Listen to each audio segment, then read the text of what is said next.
Bonjour à tous. Cette vidéo sera consacrée au retrait russe de l'accord céréalier avec l'Ukraine.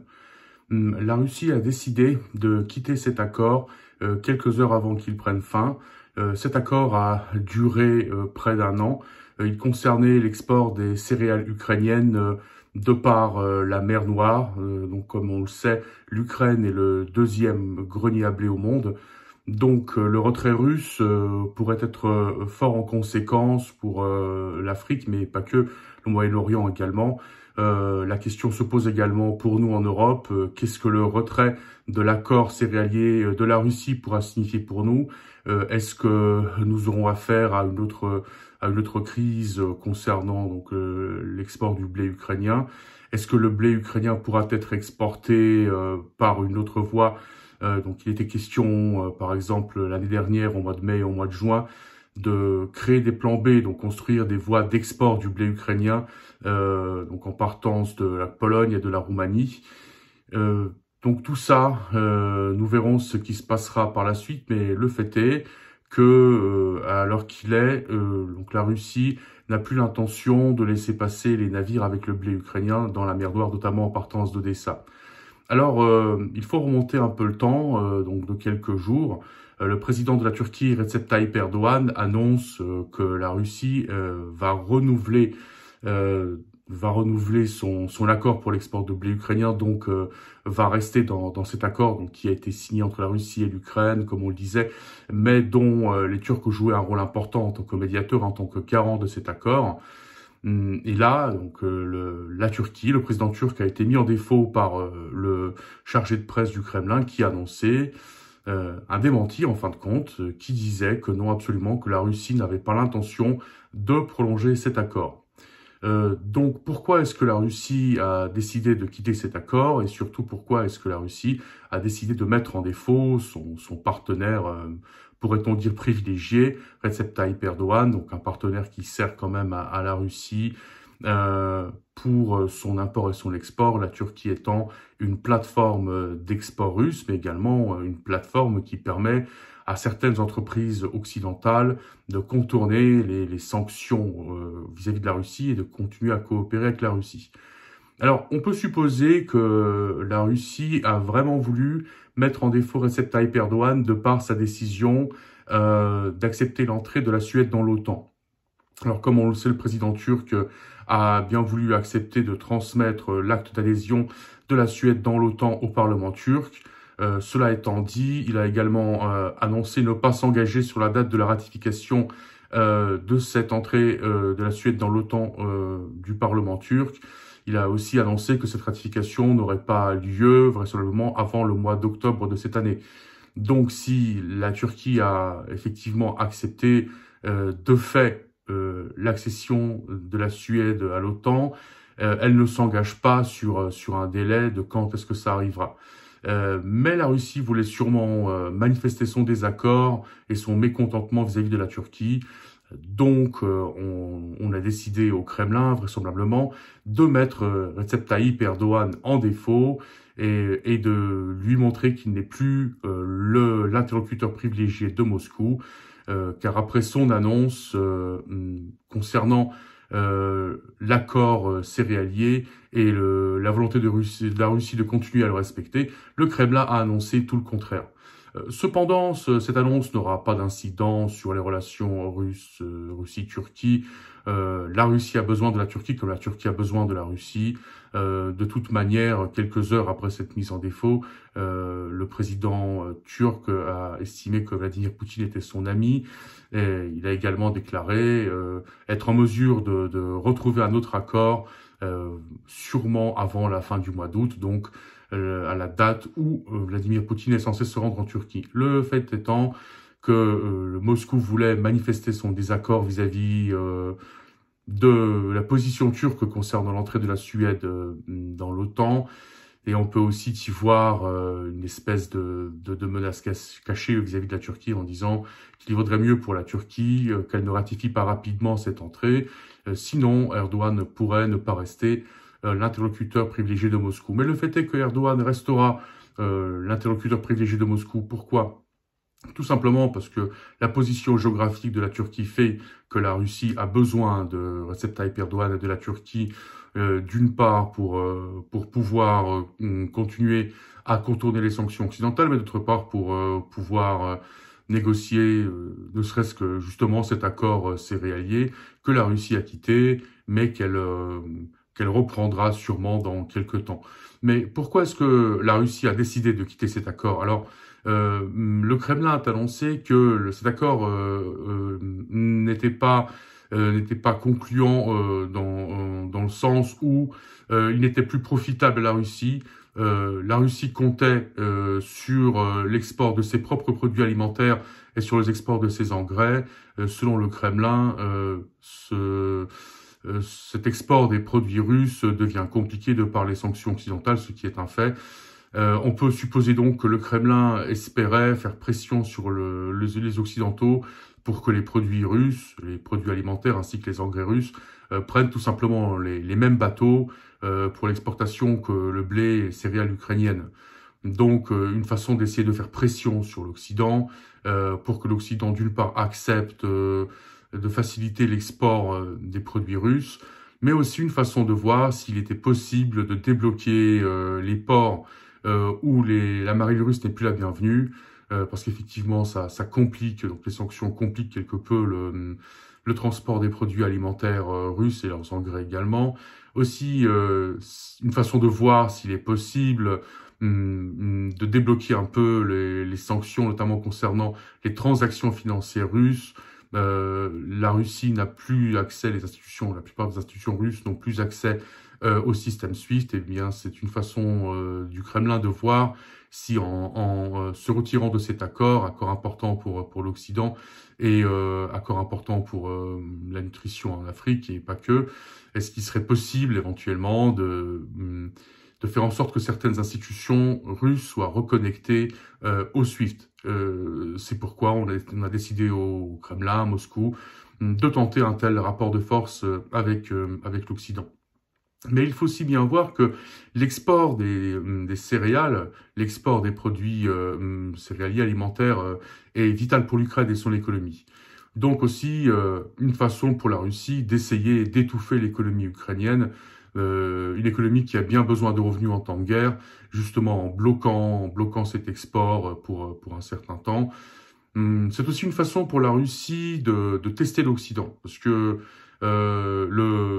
le retrait de cet accord fait miroiter une perspective de famine en Afrique, sachant que ces céréales ne sont pas envoyées qu'en Afrique, mais ça a fait miroiter un souci de famine, mais également ça fait miroiter une perspective de crise migratoire. Comme on le sait, les crises migratoires sont l'un des soucis principaux, qui font partie des soucis principaux en Europe. C'est une question qui divise l'Europe, malgré l'accord qui a été signé récemment entre la Tunisie et l'Union européenne concernant donc la réadmission des migrants venus de Tunisie, ainsi qu'une coopération économique et des fonds alloués par l'Europe au développement économique tunisien en contrepartie d'une aide tunisienne dans le cadre de la lutte contre l'immigration illégale. Donc l'immigration constitue un grave souci, la Russie s'en rend compte, et c'est une façon de voir si effectivement le fait de bloquer l'export des céréales ukrainiennes peut amener des soucis en Europe, des divisions. Alors, si l'export des céréales ukrainiens de par la mer Noire a été bloqué, on peut penser que le plan B sera activé, donc ces céréales seront sûrement exportées par la voie terrestre, donc la voie ferroviaire et la voie terrestre, la voie routière, en passant par l'Europe de l'Est, notamment par la Pologne. Alors la Pologne a un souci justement avec le blé ukrainien et les produits alimentaires ukrainiens.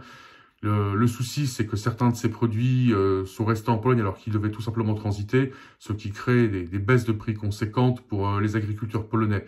Donc aujourd'hui, les produits alimentaires ukrainiens, que ce soit les céréales, que ce soit les fruits ou autres produits alimentaires, constituent un souci tant pour le gouvernement que pour les agriculteurs polonais. Donc pour la Russie, c'est aussi une façon de tester la résistance des États européens, dont la Pologne, donc, qui est le principal État essentiel pour la logistique d'aide à l'Ukraine d'un point de vue militaire. en période électorale. Il va y avoir des élections parlementaires en Pologne, donc s'il devait y avoir une crise du blé, si l'export du blé ukrainien qui pourrait passer par la Pologne devait déclencher des soucis au niveau interne, à savoir donc certains nombres de ces céréales qui resteraient en Pologne, qui seraient vendues de manière plus ou moins légale, ce serait un souci pour le gouvernement. Donc c'est aussi une façon pour les Russes de tester cette résistance de la Pologne et de l'Europe en général vis-à-vis d'une potentielle crise que pourrait provoquer l'entrée sur le territoire européen, dirons-nous un peu incontrôlée, des produits alimentaires ukrainiens. Mais aussi, il faut bien voir que la Russie a vu une perspective, une certaine chance de tenter un coup de force en ce que l'OTAN, pendant le sommet de Vilnius, n'a pas voulu envoyer un signal d'escalade à la Russie. Alors d'une part, il n'y a pas eu de déclaration précise d'annonce d'entrée de l'Ukraine dans l'OTAN. Alors effectivement, on a parlé d'un raccourci, d'une entrée potentielle un jour, mais on n'a posé aucune date. Et on a été très clair pendant le sommet de Vilnius, l'Ukraine n'entrerait pas dans l'OTAN tant que ce serait un pays en guerre. Et avant d'entrer dans l'OTAN, l'Ukraine devra respecter un certain nombre de conditions. Donc dans les faits, l'OTAN envoie un signal clair, l'Ukraine dans l'OTAN, c'est sûrement pas pour tout de suite, peut-être même pour jamais. Donc la Russie y a vu un certain niveau de faiblesse. Il faut bien comprendre que la Russie ne respecte rien de plus que la force et ne méprise rien de plus que la faiblesse. Donc le fait est que l'OTAN, d'un point de vue du Kremlin, a fait preuve de faiblesse en ne tentant pas le coup de force d'intégrer l'Ukraine dans l'OTAN. La Russie a vu un geste de conciliation qu'elle compte bien exploiter donc à son avantage. Donc le fait de déclencher une crise diplomatique en bloquant le transport de par la mer Noire des céréales ukrainiennes, ça permet à la Russie tout simplement de tester l'OTAN, l'Occident, mais aussi ses moyens de résistance vis-à-vis à ce genre de situation. Est-ce que l'Occident va rester uni dans le soutien à l'Ukraine dans une perspective de crise migratoire ou alors au contraire, est-ce que dans la mesure où on voit bien que sur le front ukrainien, les choses ne se passent pas très bien pour les Ukrainiens, est-ce que cette crise du blé ukrainien, ces soucis avec son transport, son export, vont plutôt pousser les pays de l'OTAN à chercher des voies de négociation avec la Russie? Donc le Kremlin, il voit une perspective, une chance, une opportunité de tester jusqu'où la Russie peut aller trop loin dans ses relations avec l'OTAN. Sachant que l'offensive ukrainienne piétine, sachant que on voit parfaitement que le soutien militaire à l'Ukraine n'apporte pas les résultats attendus, sachant qu'on se rend compte que la quantité ne prime pas sur la qualité, à savoir que le matériel qu'on peut livrer aux Ukrainiens, qu'il soit de bonne qualité, voire de meilleure qualité que le matériel russe, ne peut pas remplacer sa quantité. Donc dans la mesure où le matériel qu'on livre est en moins grande quantité que le matériel russe, l'Occident aujourd'hui n'est pas en mesure d'assurer logistiquement une offensive qui pourrait être déterminante en Ukraine. Et des coups d'éclat qu'on pourrait qualifier comme médiatiques, comme l'attaque, d'ailleurs la deuxième attaque sur le pont de Kerch, donc le pont reliant la Crimée à la Russie. Donc c'est simplement un coup médiatique, c'est pas une opération qui pourrait peser sur le front ukrainien.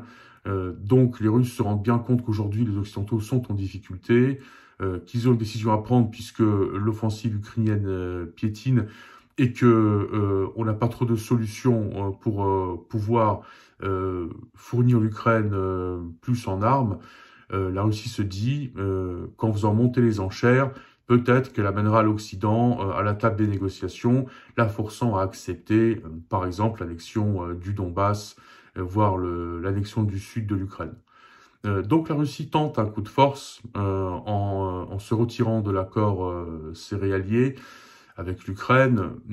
Elle ne prend pas de grands risques puisque Tout porte à croire que la plupart de ces céréales ne vont pas en Afrique. D'ailleurs, les pays africains eux-mêmes se sentent déçus. Ils le disent clairement que cet accord donc signé entre la Russie et l'Ukraine, qui devait à la base leur permettre d'être fournis en céréales ukrainiens, ne les fournit pas autant qu'ils en auraient besoin. Donc cet accord, le retrait de cet accord n'est pas forcément un souci pour les Russes qui aujourd'hui essayent de gagner en influence en Afrique. Ils pourront très bien, dans leur discours, faire porter le chapeau aux Occidentaux en disant que c'est la faute des Occidentaux si l'accord n'a pas été respecté, c'est pourquoi ils ont dû le quitter. Mais dans la mesure où les Russes voulaient montrer leur mécontentement à la Turquie concernant l'acceptation de Recep Tayyip Erdogan de l'entrée de la Suède dans l'OTAN, et dans la mesure où les Russes ont senti une certaine faiblesse de l'Occident pendant le sommet de l'OTAN de Vilnius, ils ont décidé de jouer un coup de force, histoire de voir jusqu'où ils pourraient aller trop loin. État de faiblesse pendant ce sommet, notamment confirmé par le fait de ne pas avoir voulu se retirer de la coopération OTAN-Russie. Alors je le rappelle, bon, même si cette coopération n'est pas effective aujourd'hui, elle a été suspendue, il y a quand même un traité bilatéral entre la Russie et l'OTAN qui règle une coopération entre l'OTAN et la Russie. L'OTAN n'a pas dénoncé cet accord, donc ça veut bien dire que l'OTAN ne cherche pas à envoyer des signes d'escalade à la Russie, chose que la Russie considère comme un signe de faiblesse. Mais un autre sujet préoccupe la Russie, à savoir le Caucase et la crise entre l'Azerbaïdjan et l'Arménie, donc la crise du Haut-Karabakh. Aujourd'hui, la Russie accuse les Américains d'ingérence dans le Caucase, de vouloir étendre l'influence américaine dans le Caucase. On le sait, l'Azerbaïdjan accuse la Russie de ne pas respecter ses engagements pris dans le cadre de la résolution ou de la tentative de résolution du conflit du Haut-Karabakh. Donc aujourd'hui, la Russie tente de stopper ce qu'elle considère comme étant une expansion américaine occidentale dans le Caucase.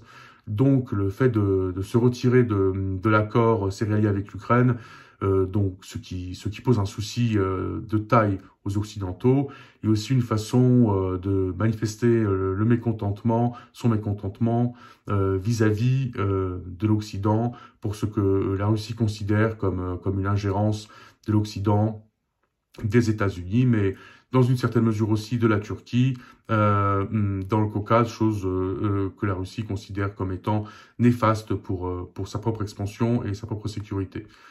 Donc, on peut supposer qu'à un moment donné, la Russie reviendra à la table des négociations et que cet accord sera re-signé, renégocié.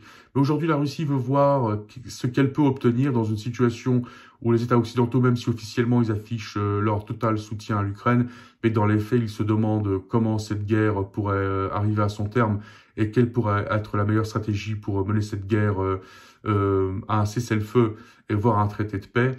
Donc aujourd'hui, la Russie va tenter de voir tout ce qu'elle peut tirer, tout ce qu'elle peut obtenir, et tout ce qu'elle peut tirer de son retrait de cet accord, et tout ce qu'elle peut obtenir en contrepartie de son retour à la table des négociations.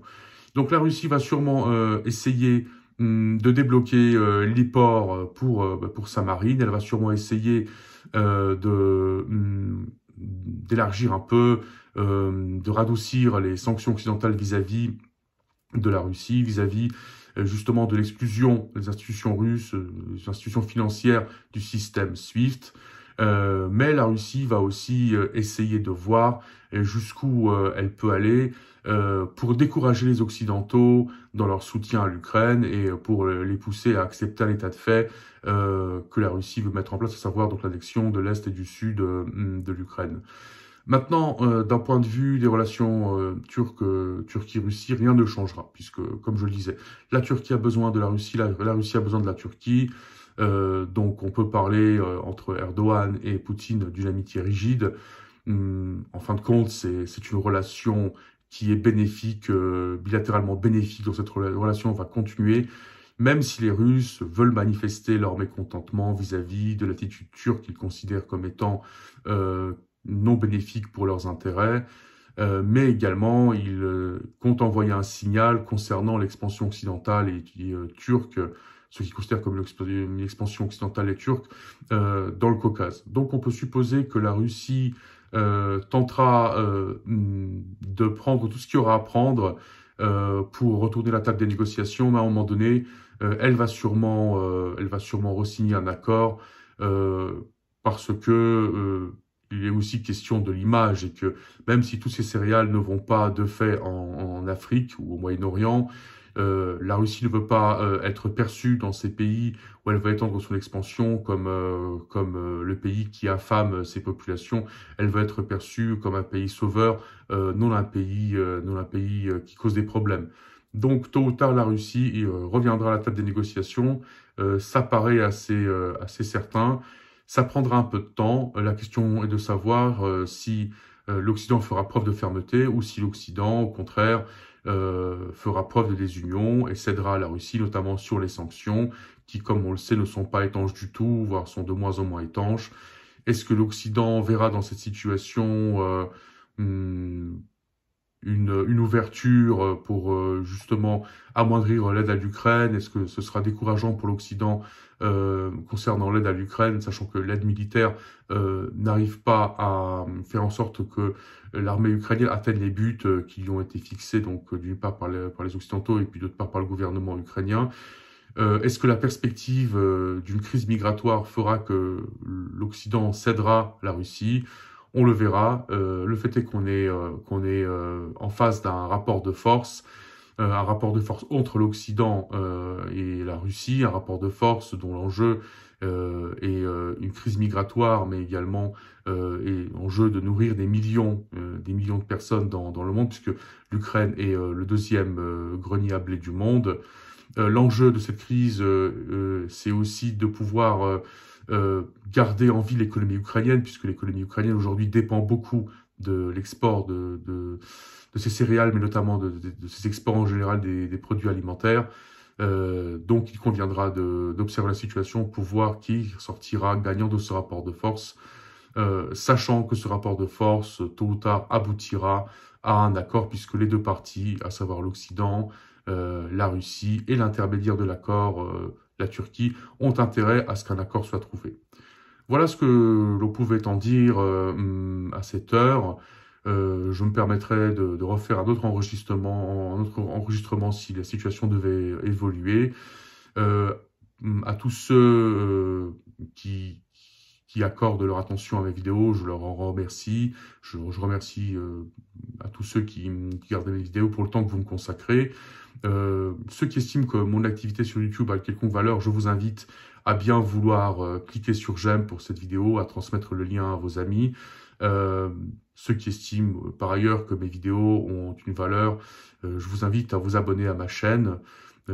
J'attends vos commentaires, ils sont d'une grande utilité pour moi, ainsi que vos questions. Je vous promets dans un avenir très proche d'autres vidéos en français et en polonais concernant la vie politique polonaise, française, mais ainsi l'actualité mondiale en général. Pour l'heure, je vous dis à très bientôt et vous remercie encore pour l'attention que vous me portez.